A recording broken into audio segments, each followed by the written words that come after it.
I'm coming on live now because of because this is it. This is the last day of Cholamayid of the intermediate days of Pesach, of Passover, which starts with, in most of the world, 2 days of Yontif, of holiday, and ends with 2 days. In Israel, it's 1 and 1. So we actually start at the same time, but we go into the intermediate days a day earlier, and then we end the whole Pesach a day before, which is really quite weird, especially given that it's what we call a 3-day Yontif in most of the world, meaning that right after, immediately from the holiday, we flow into Shabbat.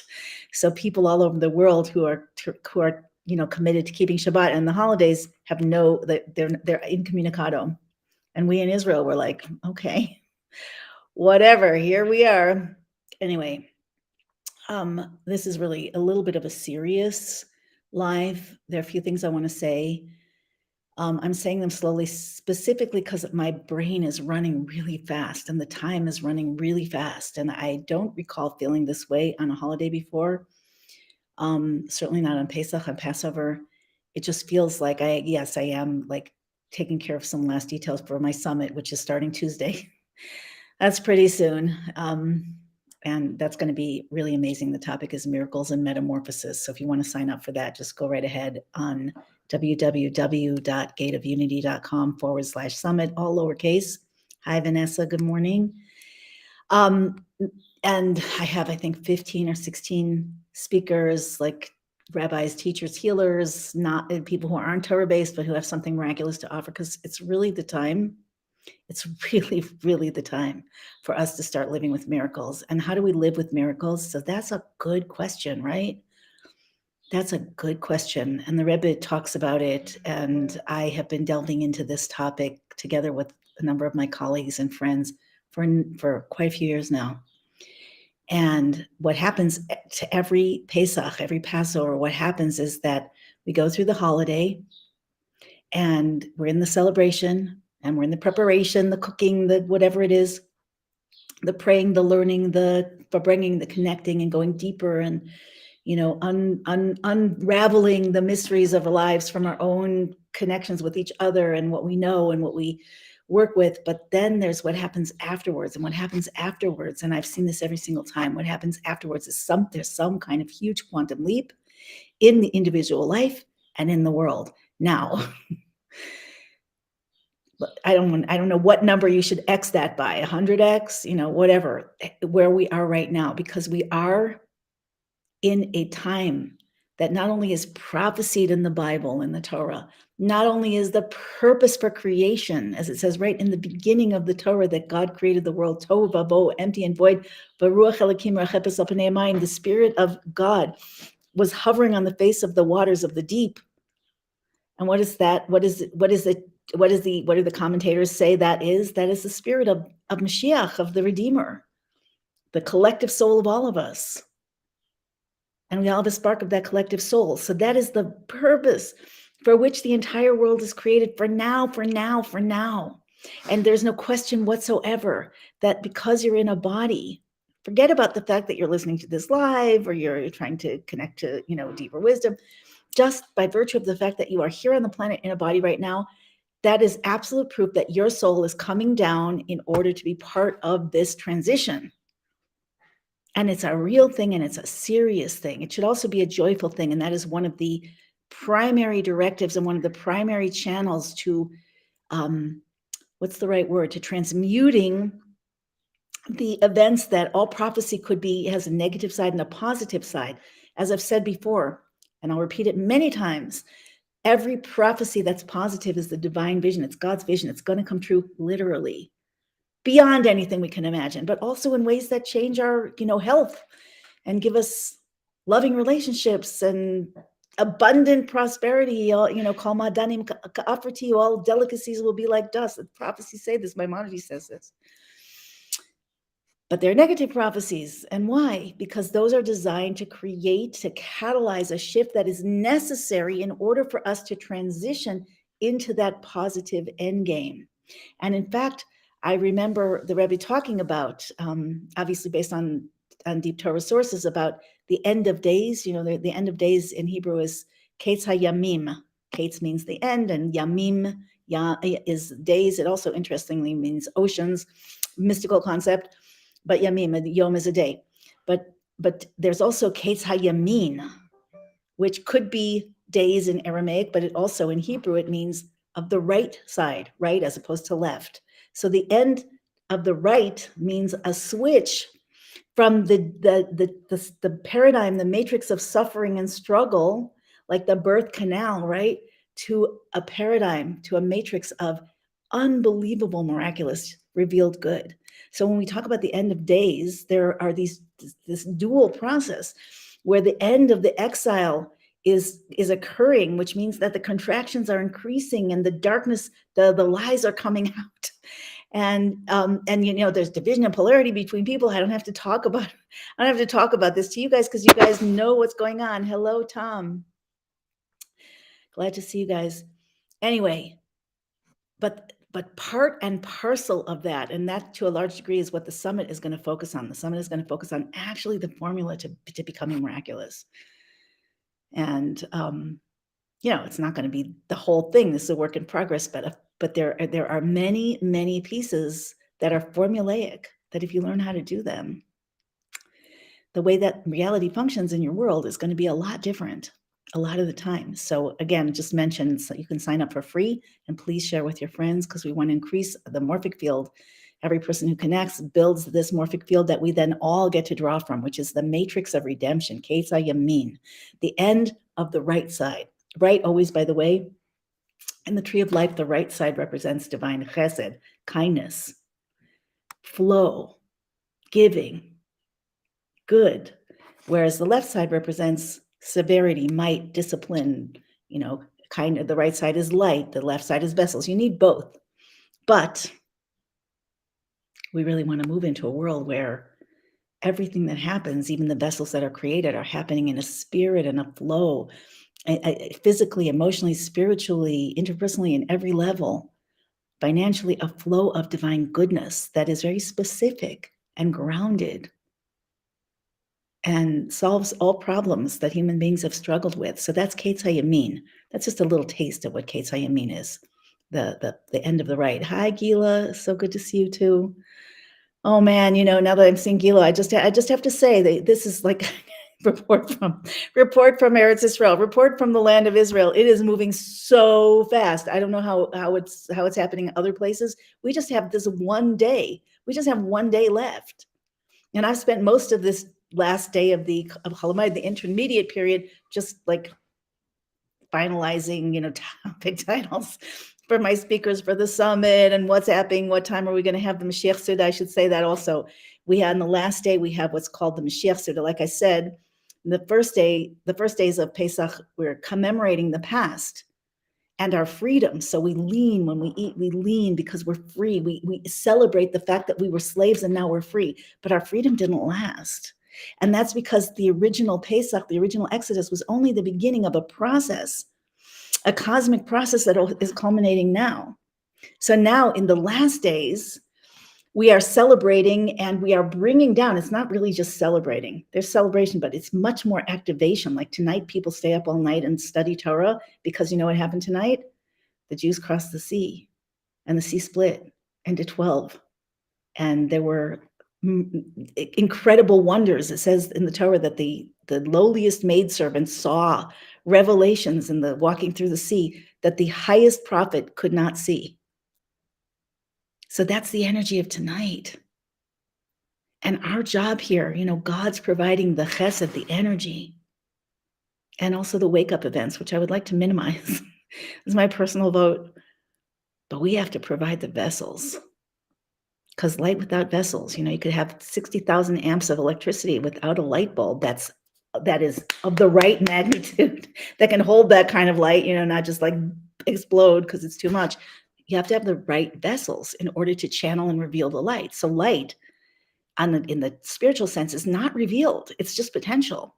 The vessels reveal it. And guess what we're doing here? We're revealing the vessels. So I'm feeling like a continuous movement of pressure, like The feeling of biblical events coming on deck. I don't know if, I, I like to be optimistic. I tend to be optimistic, but I can't help but see that, I got into this game over 30 years ago, and there is no way I would have imagined what the world would go through. Not only not the amazingness of it, which is just going to increase, but also the cataclysmic things that have happened. I would have never imagined. I don't know if I could have tolerated imagining them. So we've got to get our act together, because we're the vessels. We've got to get our act together and become aligned, become tuned in, the dimensional frequency of tune in to the light that's coming from the future. It's pouring in now. It's pouring in now, and it's going to start pouring in far more intensely when sundown comes tonight. So here in Israel, we have Shvi Shel Pesach, the 7th day of Passover, and we have Achron Shel Pesach, the final day, which is normally 8, and 8 is the number of Mashiach. It's a messianic. It's not an accident that the number 8 equals infinity. This is cosmic. This is Kabbalistic. But here we have them at the same time, because there's something very accelerated here. There's something that is, because Israel is on a higher dimension. You don't always feel it. In certain ways, you can actually always feel it. But Israel is connected to the world of Yetzirah, which is the world of formation. The rest of the world is connected to the world of Asiya, which is the world of action. So Israel has more access to spirituality. People walk faster. There's a feeling of not being quite grounded. Events are happening faster. Israel's like a boiling pot, it's often very, very beautiful and wondrous. And it's like a magic sparkling like display, but it's not dull. It's not empty. It's not slow. It's full, full, full, full, full. And it's not an accident that it's also like the center of so many events, it's particularly biblical events. Israel's the heart of the world. And when Israel is properly settled and defined and led, it will bring healing to the entire world, the entire cosmos. Because the Kabbalistic principle is that when every organ is connected to the heart, Israel again is the heart of the world, properly connected to the heart, there can be no illness. There can't. Because there's a continuous flow of life force that comes from God. God's infinite. So anyway, what seems to be about to happen, whether you're talking about it from the perspective of the white hats, Gila confirms you feel completely different here. But it's also more like, it's very small. When something happens, everybody feels like it. We had a horrible event this past week where I don't even know if I should talk about it, but it was awful, like innocent lives for no reason. No reason. So everybody feels it. It's like one family, one often dysfunctional family, but the whole world is meant to be one family. Also, obviously, we all came from Adam. We're all one. We're all cells in that body, but we're not aligned. We're not aligned with ourselves. We're not aligned with our source. We're not aligned with our purpose. We're not aligned with our destiny. We're not aligned with each other, of course, because how can you be aligned with each other if you're not aligned with yourself and all the rest? So that's a work in progress. And Israel seems to be very much a center, but everybody should consider yourself a center. You are here. Your soul came down to be a vessel for this revelation of light. That's the only reason. And it takes place through your personal life and through rectifying your stuff and untangling your traumas and connecting in your own way. But overall, one heart, one mind, right? But each with its individual perspective, like a beautiful painting or an orchestra, where every note has its own, every instrument has its own, riff, its own line. It's not like we're all the same. We're all part of the same thing. And when we recognize what we're part of, like really, like in ourselves, that's when we have automatic unity. Because when an orchestra plays together, like the clarinetist is listening for this, for the violinist and feeling those notes in his body and her body, and then chiming in and together creating something so amazing, right? That's what's supposed to be for us.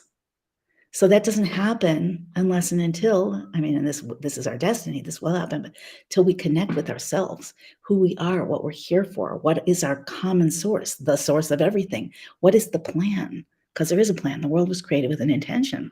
God doesn't do things because he's bored and, he's like popping the bubbles on the bubble wrap. No, it's not like that. God does things because God is the creator. We call him the creator because he's creating something with an intention and purpose, and you're part of it. So how can you be fully part of it as an aligned vessel that's connected to the heart? It's not only Israel that's the heart, the human heart. It's a fractal. The heart of the cosmos is Kabbalistically a realm called Malchus Abatsilis.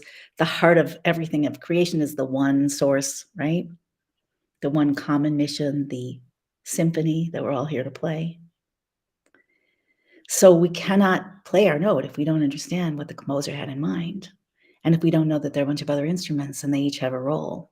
And so aligning with who we really are and aligning with the bigger picture, knowing where we're coming from, where we're going, which is essentially what Pesach is all about.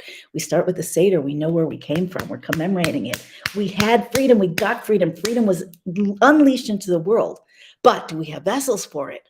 So on Pesach and the Seder, when we commemorate the Exodus, we create the vessels. But as we go through now into these final days, we are building vessels for the future, and the future is now. I once read a discourse by the Rebbe. I wish I could remember where it was. I don't. But I read it a few years ago. What it said is there's a principle in the Torah that the time when the Redeemer, when Mashiach will actually come, there's no date that can be given. It's like a big secret. But the Rebbe said that the reason that no date can be given is because there isn't a solid date, because we're in the messianic era. But when it fully comes out of the birth process into the joy and wonder of a new universe, that depends on us and our consciousness, the vessels that we are, the vessels that we create, right? So honoring and respecting ourselves, understanding the bigger picture. I do not see how anyone can fully lean into this without studying mystical Torah, as well as some prophecy. But mystical Torah, the Hasidus Kabbalah, it's designed to change the brain, to literally make the brain receptive to divine consciousness, which comes from, radiates out of the core of your soul. So anyway, here we are. And it does seem like, I follow certain, let's say, patriot sites.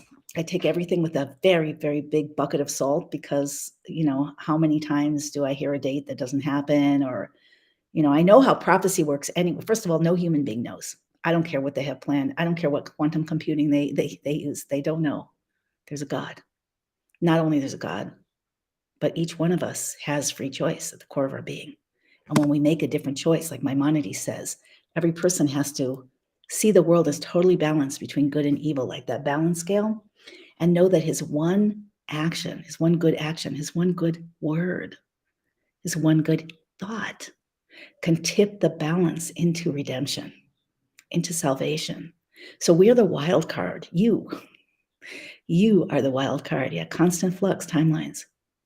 So if anybody tells you they know what's going to happen, even the Torah has this. Like I talked about a little bit ago about Kates Hayamim, the end of days, and Kates Hayamim, the right side, the coming in of the future. So there are many different dates given in the Torah about potential Kates, about a potential end of days. Guess what? They all passed a long time ago, like 30 years ago, more. They're all gone. This is it. We're in it now. We're in it. We're in the birth. But still, how fast is it going to happen? How smoothly? How much shake up and wake up do people need? That, you're the wild card there, right? You're the wild card. We all are. And the more we unite, the more genuinely, the more we amplify our ability for that one action, one word, one thought to really tip the scales. So that's what it's about, you guys. That's what it's really, really about. And people have been, I got into an intense online dialogue with a friend of mine, much younger friend who's very cool. He runs a lone soldier organization where he does hospitality and holidays and whatever for Jewish kids who come here to help defend their country, though they're not citizens. Very special. But we were talking about the idea of bitachon, which is trust, which is which requires an ability to actually see and connect to the source as the true reality, to the Torah and to God as the true reality, and know that you're co-creating it through the vessels that you're making, through your mind, through your heart, through your thought, speech, and actions. So that we're throwing it back and forth because, to be quite honest, a lot of people in the Patriot community, although I do take them with a bucket of salt, but they keep saying, it seems like the dates that change, that are malleable, but the events, I guess they're also malleable, but like something has to happen to get people out of their trance, out of their stupor. Now, maybe you're out of your stupor. Maybe I'm out of my stupor. Maybe we're not, maybe more than someone else, maybe not enough. I don't know. I pray that everything come through real good because I hate fear and I can't handle it. I just can't handle it. But So I'll just keep trying to do my part. Moed Sameach, good. Moadim l'simcha Irma, and good Yantif, Chag Sameach. So it's very, very important to understand that, again, like the negative prophecies, that it is necessary. I'm going to do something with you in just a minute that I was thinking about doing before, but I'll just hang on. It is necessary. It is absolutely necessary that there be a wake up. It's necessary. That's why we're still here. At the same time, what does it take to wake you up? Can you just like have in your mind, I want to wake up? Sometimes when I go to sleep and I have like a plane to catch or something, or even something less important, I'll say like, I got to be up by 7:30. I'll wake up, just like that, 7:25. Some people won't, I happen to be a light sleeper. Maybe that tells you something, I don't know. But everybody's going to have to wake up. So what does it take to wake up? So here's what I wanted to do. If you'll do this with me, it could be fun. It could be enlightening. So just close your eyes for a second. I'm not going to stay on that long because I told you things are moving fast and it's almost the last day here. And I just want to, besides cooking, I really want to get into the energy. Maybe I'm doing that now. So close your eyes and ask yourself this. And really do this with me and share in the chat what you get once we finished. It's not going to be long. So if you were God and you loved your creation and you loved each person like an only child that is born to elderly parents by a miracle, which the Torah says, that's how God feels about you. And yet you know that that child's potential can only be revealed if the child really opens, lets go of the past, lets go of the stories, opens to receive something so much bigger than what he's been, like a fetus in the womb, as opposed to a grown human being. So if you were God and you had that love and you had that intention and you knew that it was going to be good forever because, this space-time, these limitations, this whole death thing is super temporary. We're in a gestation process. So if you knew that, if you were God and you knew that your beloved child had to open, and the last thing in the world you want is to hurt them, but it has to happen. Come on, babe, we got to catch the plane. Come on, honey, we have to get to school. Come on, we have to get out of here because we had a hurricane evacuation order. I don't care if you're comfortable. You're not listening. I'm going to pull you out of bed. So if you were God and you had to wake up your child, what would you have to do? And what would it feel like for that child to receive the message and respond with awakeness? And I want you to just stay in that question for a second with your eyes closed. My eyes are closed. And really ask, like, listen deep within for something that your left brain doesn't already know. Like, what has to happen? And I'll just tell you the reason that I'm asking, and then we'll leave a few seconds, and then I'll ask if what comes up for you, because we're collective consciousness also. And we're interacting with the collective morphic field of redemption. Kates Hayamin. Also Kates Hayamim, but we want to be in Kates Hayamim. We want to be in the unfolding emerging future, not the breakdown of the past as much as possible. They go together. But what do you feel? What do you concentrate on? What are you bringing into your own personal reality? More and more and more, we want Kates Hayamim. We want that side of the right of the future. So since we know that all negative prophecy is only here to create an awakening, to create an effect. What is that effect? You're God now, looking at you. What's the effect God wants? So let's just stay here. I'm going to add a prayer. Please, Hashem, help us see something we haven't seen, and help us move into revealing something we haven't revealed, and to be the versions of ourselves that we have never even imagined yet to be, and to do it with ease, grace, and miracles. The summit I'm doing is all about miracles and metamorphosis. These times are about miracles. The Rebbe talks about how we must do miracles and many other things along those lines. Why? Because we've got to get to Kates Hayamin. And if we're sleeping or stuck or in the narrative or in resistance or stuck in the, bashing what's wrong or believing our identities, we're not getting there. And we need bigger and bigger wake-up calls. And that's the biblical events, until we get to the ultimate biblical events, which are going to be unbelievably glorious. And that's all prophecy. And as I said, every positive prophecy must come true. So I'm going to stop talking, leave a bit of silence. You're God looking at you. What is the effect that you must cause? And what's it going to take for your beloved child?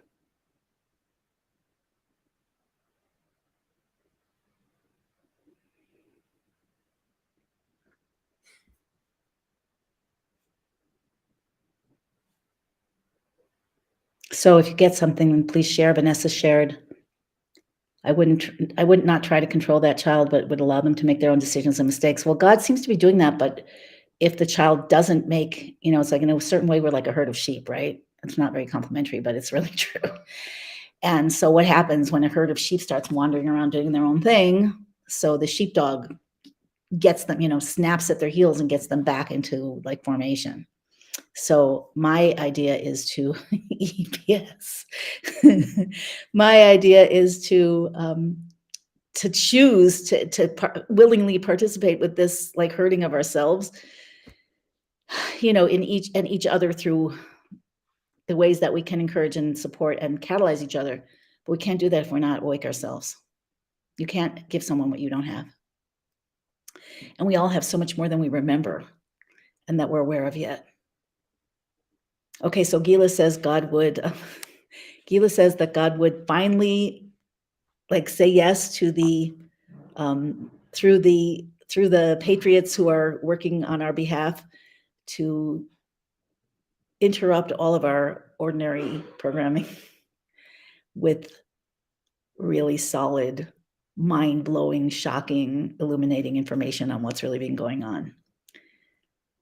Emergency broadcasting system. So yeah, I like that, but that didn't happen yet. And I have to say that, I can't say I approve that it didn't, or I'm voting for it not to, but there's a reason why it didn't. So it has to be that something still is waiting. What's still waiting? That's the question that's useful for us. The question of why not, I've asked that question 1,000, probably a lot more than 1,000 times. But the problem is that there's never any answer, just a not very good feeling. So the question that's useful is like, what can I do to make the difference? That's really what I'm asking here. I'm asking you guys to go in and like, what could you do? What does God want from you? What would it look like if you were awakening beyond where you are right now? If even your narrative, no matter how awakened you are, if you could let go of it and say there's something deeper, because the way I see it didn't happen yet. So what's the next thing? What's the deeper thing? What could be the thing I download from Passover? Have fun with Tata, Tom. Still network. Okay. Anything I say, wake up, open your eyes, realize you're still dreaming. So you guys are all looking for soft messages. That's good. I hope it will happen that way. I hope it will happen that way. Follow the inner vision. Okay. Anything else? Are you guys getting this? Like, are you getting this intuitively? I'd love to hear what you're getting intuitively because we all have a deeper mind.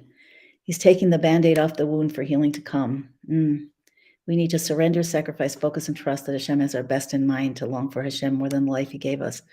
Wow, that's a high level. Hold the redemption in your imagination, see it and feel it. I think that's super important. That's a big part of what I'm doing here. By the way, you guys, I was talking to Ani. I smell what is that? BHMK. What is that? I don't get that one. That's a Rashi Tevis I don't know yet. BHMK. Oh, Beis Hamikdash, the temple. I smell the temple. Yeah. Okay, yeah, that's good. Yeah, imagination is so powerful.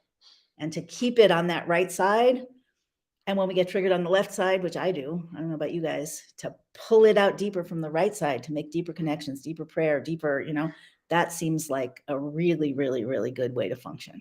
Really good way to function. And also to connect with each other. This is what I wanted to say. I was talking to Ani Lippitz on WhatsApp today, and expressing like my question, what else, like what could we do, like okay, I'll tell you guys, because prayer really makes a difference. I'll tell you this. I saw in a WhatsApp from a Middle East expert that like I've followed for many years, so I really, really respect. He's not in politics, he just knows. So he said they're in the Arab world and in Iraq, they're talking about this, and the Israeli government's not telling us, so we should know it also. So he's describing how it seems like the word is that Iran, through their, I don't want to give it life, I want to give it like, we want to operate against it. So I'm just going to say and ask you for your help. So that by their in Lebanon, they've been gathering missiles, thousands and thousands of missiles all around for a very long time. I don't want to comment on how come that was allowed when it could have been stopped. That's a whole other story that we know all too well. But he's saying that the word is that they're planning to, I don't want to say what.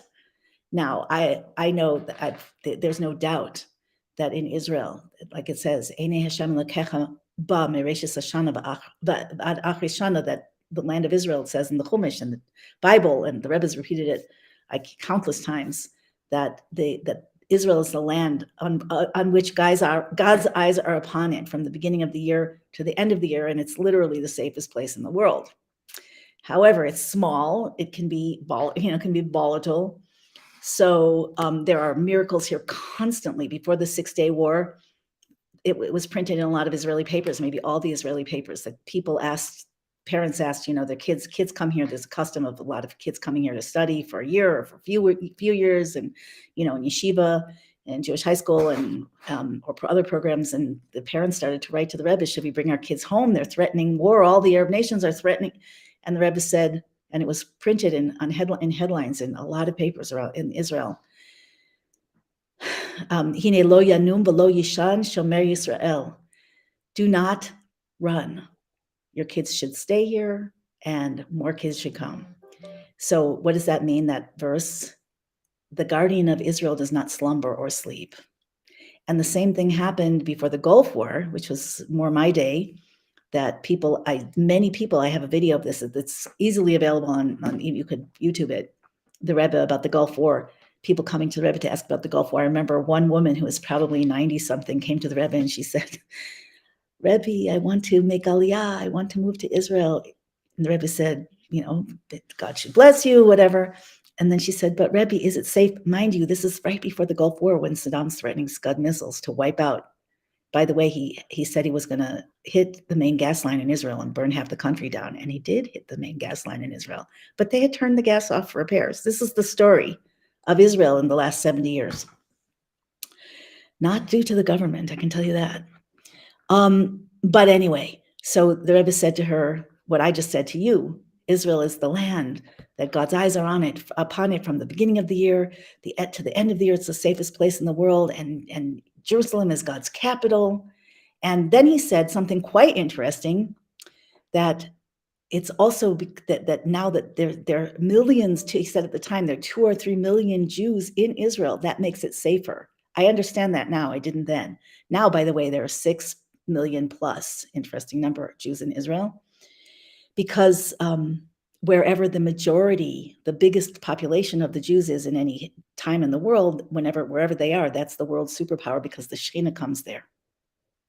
So in lieu of the Beis Hamikdash, the temple, till it's built, this population carrying, a collective of the core souls, collective of the Shekhinah, provides that portal and that miraculous flow from heaven into earth to Israel, and then through Israel to the rest of the world. But so I was triggered when I read that, and I'm sitting here, and so I was talking to this friend, I was talking to Ani, and it came up in the conversation with Ani that we should form a battalion. I don't know what the right word is for it, and maybe we'll actually do this after the holiday, after Chag, of women. If men can join, probably, but I think it should be ostensibly a women's thing, of spiritual warfare. And what we would do, prayer, learning, collective consciousness, visioning. Maybe Gila would be in and be part of it. We certainly need her.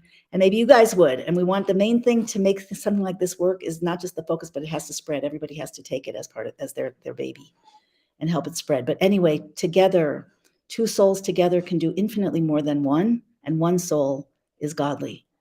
And 3 is so much better than 2. Isn't there a song like that? 2 is the... But when you get, it's an amplification effect, that it's exponential. Everybody who joins and focuses. Yeah, good. So we'll talk about this after the holidays, and we'll have that new energy, and things are going to happen really quickly. Oh, this is what I wanted to say, and I'll start to wrap up with this. But as I'm sure a lot of you know, that they've been different influencers in the Patriot community have been talking about that we need a near-death experience. I've been hearing this for 2.5 years at least. that the world has to have a near-death experience. I'm like, I've had enough like experiences. That's my opinion, but this is the word. And in context of like, we need to be the vessels, we need to wake up, like, what's it going to take? So I like to, what is a near-death experience? What happens in a near-death experience? A person forgetting about like the threat, the fear, whatever that usually precedes it or accompanies it. What happens to the person that's having it? They immediately are rising up. They're still alive. They're rising up out of their body. They're looking from above. They have the ability to see and hear outside of the body. There's stories about people who, firsthand accounts of people who like are in the hospital, they're wandering from room to room, reading what's on the doctor's desk and what kind of pen he was using. And they come back and they report it afterwards. Also, they see the light. They feel, I've met people personally, as well as read a lot of accounts that people experience the love of God. And the way that it's described is, I never felt love like that in my life. It's a love that's greater, more intense, more richly complex, far greater and indescribably greater than every other love put together, parent to child, friend to friend, husband to wife, any of it. And they experience other dimensions and they see a review of their life. So they are able to look from that 40,000 foot view and see, get that, not that day-to-day struggle to survive or distractions or pleasures or pains or, hustle for money or, shopping or whatever it is, addictions that we all have, but to actually see, to remember, to be reminded, why did your soul, what is your soul? It's the soul doing it. Why did your soul come down? And what have you fulfilled? And where did you get lost? And what do you want to do about it? I personally met a person who wrote a book, Rachel Noam, her name was Rachel Noam, and talked to her extensively. And she had a near-death experience where she was meeting her fiance that she hadn't seen for several months. I guess he was in the army. She's Israeli. This was a long time ago, probably 40 years. And, but it is a firsthand account that I heard from her.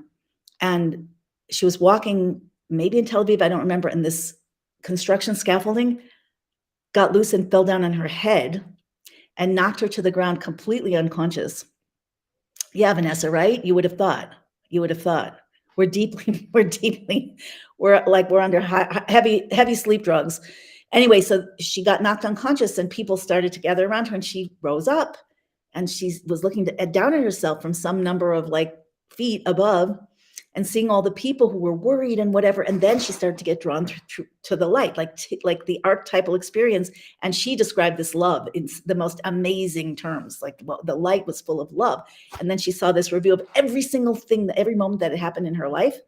But in a few like instance, it's already out of time, right? We're talking about near-death experience because they keep saying that we have to have one. So let's know what it is. Let's start using our vision, right? Like Gila says, let's start using our imagination and get there our own choice. Kate's how you mean.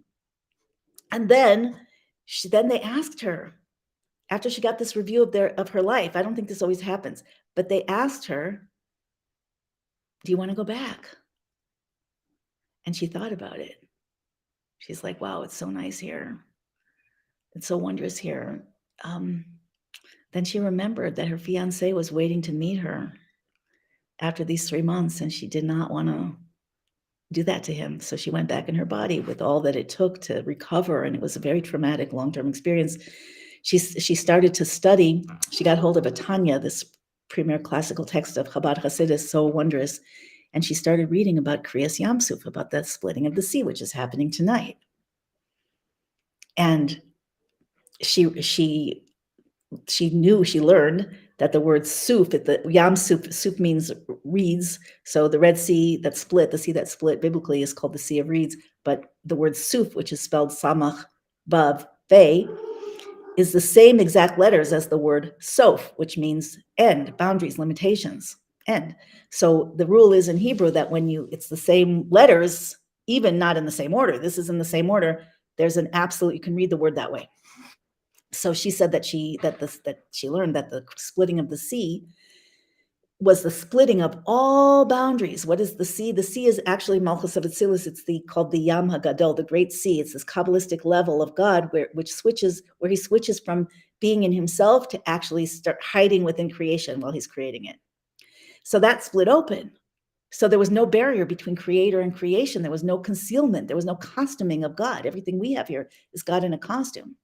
So anyway, she experienced that in her near-death experience, that splitting of all the seas, and she realized that she needs to learn Torah, and she did, and she became observant. But that's just one story. So what is an near-death experience? Let's all think about that. Like, how can I have a near-death experience without having to nearly die? That, to me, that's the really important question, and I'd really love an answer to that. So I won't keep you guys longer, and I also have to. What time is it?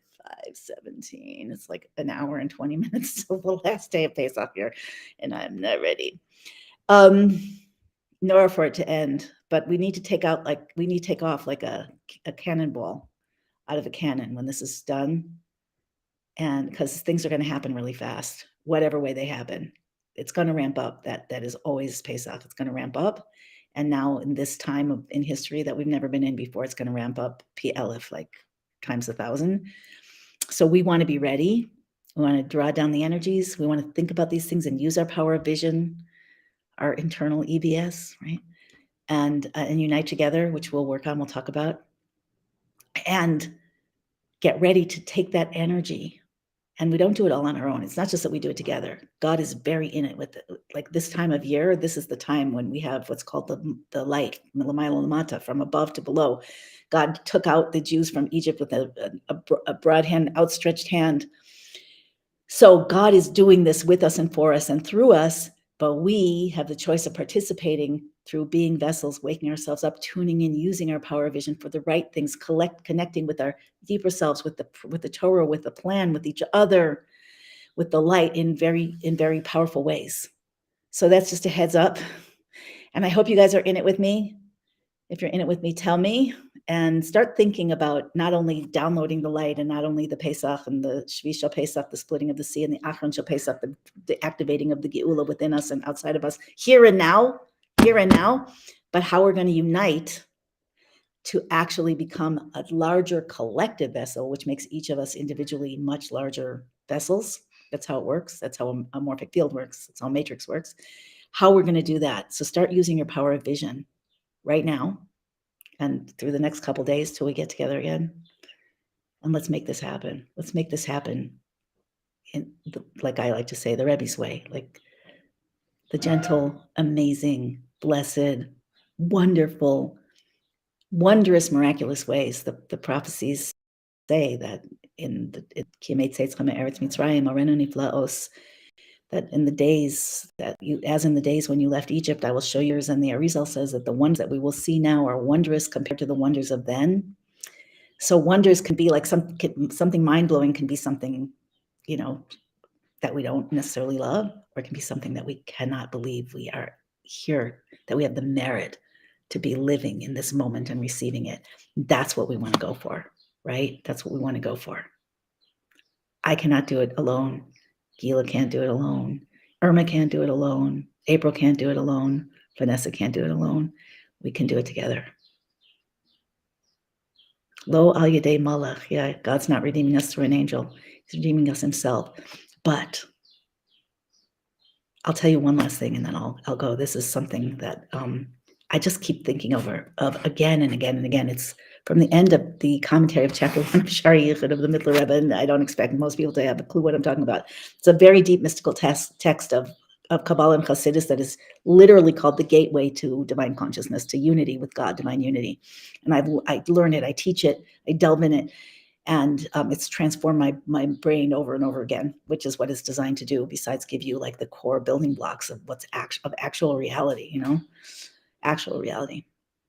But one of the things that the commentary says is that God is the giver, we're the receiver. And so there has to be this two-way relationship. God, like I said, the lights and the vessels, the light won't shine no matter how powerful the electricity is unless it has a vessel, and the vessel has to be big enough, not too big, not too small, or it will either nothing will happen or we'll explode. So we have to be aligned with where we're going, with what God is trying to give us. That's the bottom line here. And he said, here's the point I want to bring out. No, I'll let us all go. Let my people go. So he says that when it comes to the giver and the receiver, the mashpia and the makabel, which controls how much the transmission will get through. or whether it gets through at all. So you would think that God controls it because, I mean, he's God, right? But that's not the truth.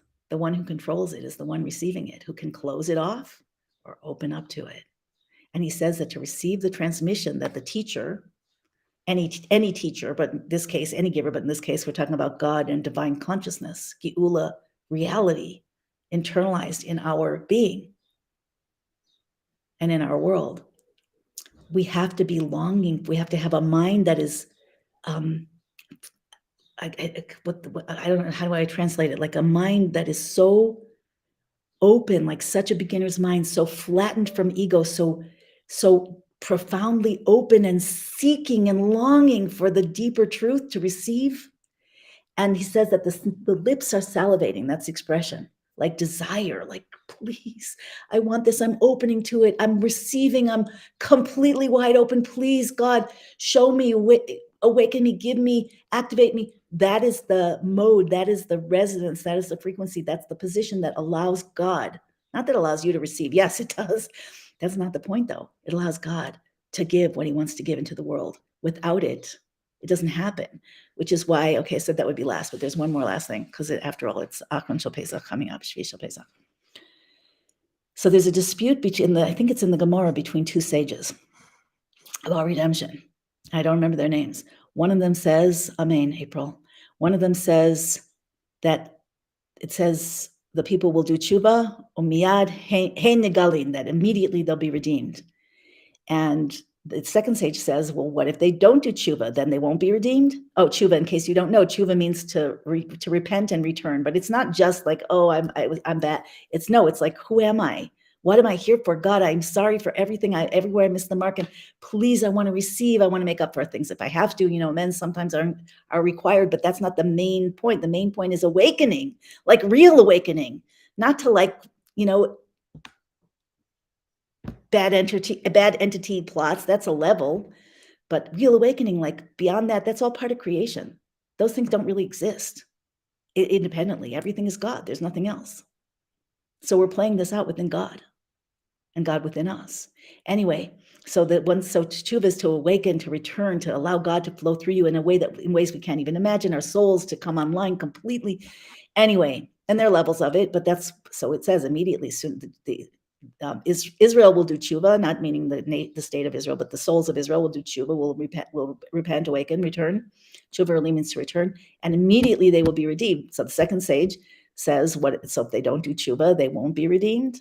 So the first sage says they will do tshuva, because if they don't do tshuva, God will raise up a wicked king who will punish them with harsh decrees, and then they will do tshuva and they'll call out to God, and then immediately they will be redeemed. So one moment speaking to you from my heart, I don't know how many people will or won't relate to this, but I don't want that. We've already had more than enough of that. Would you agree? One way or another, we'll do tshuva. So let's choose. Let's do it. There's tshuva me'ahava. Let's do tshuva from love, from passion, from desire, from unity, from seeing the future, from visioning the base of Mikdash, from internal EBS, let's do that. Let's take the reins and become co-creators. And let's do it now. And let's use the energy of these last days of Pesach that's coming down and activating the cores of our soul and our power of vision, which is a preview of coming attractions, like Einstein said. Let's be co-creators and make this happen in Kate's Hayamin, bringing in the wonders of the future without any more of the breakdown of the past. I'm not talking about like breakdown for bad people. They need to go, but we're way too involved. We're way too involved. Okay. So if you want to say amen to that, sorry I kept you so long, but there's nothing more important than this. There's nothing. So lots of love from Northern Israel, and I'll see you guys on the other side. Mashiach now.